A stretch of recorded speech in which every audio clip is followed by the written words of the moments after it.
Good morning. So glad you could join us. I want to talk a little bit this morning about just the community of the church. That God doesn't call us, I've been saying this to a friend of mine, God doesn't call us to be the Lone Ranger. God calls us into community. Jesus said, "For where 2 or 3 are gathered together in my name, I'm there in the midst of them."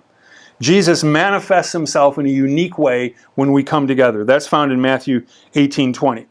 I'm going to share some thoughts that I picked up from Outlive Your Life by Max Lucado.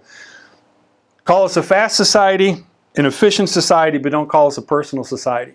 That's what Max says. I agree with him. We're set up for isolation. I just mentioned in my sermon this past week, there's a young lady that used to go to our health club, and I see her talk to other people. I never once had the opportunity to talk to her that she didn't have AirPods in. How do you talk to somebody like that? You can't. I mean, you're going to inconvenience them. They're going to have to pause. They don't even know who you are. "Hi, I'd like to meet you." So I just never did.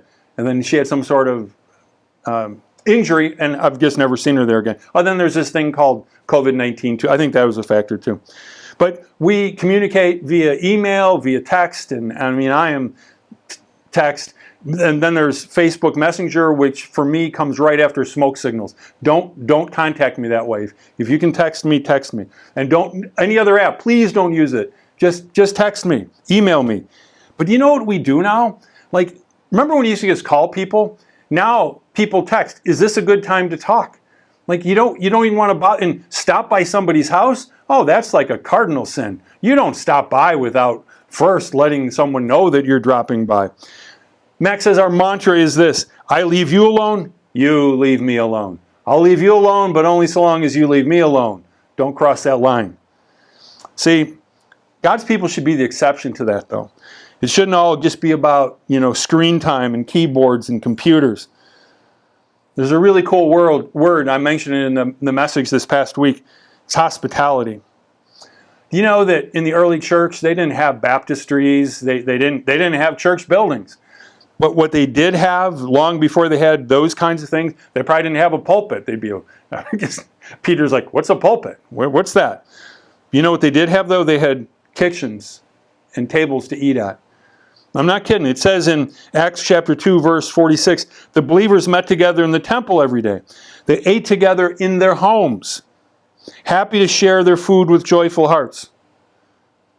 How about that? And then later on in the book of Acts 5:42, it says every day in the temple and in people's homes, they continued teaching the people and telling the good news that Jesus is the Christ. They were meeting in homes. When was the last time you invited somebody over just to connect? It's a good thing. A couple other verses. In Philemon, it says, "To Philemon, our dear brother and friend, fellow laborer, and to the church in your house." The church met in the house. They didn't have all these buildings. And somehow they put these cells together and they coordinated it and they made it happen. And I love what it says in Romans 16:3 and 5. "Greet Priscilla and Aquila and the church that is in their house."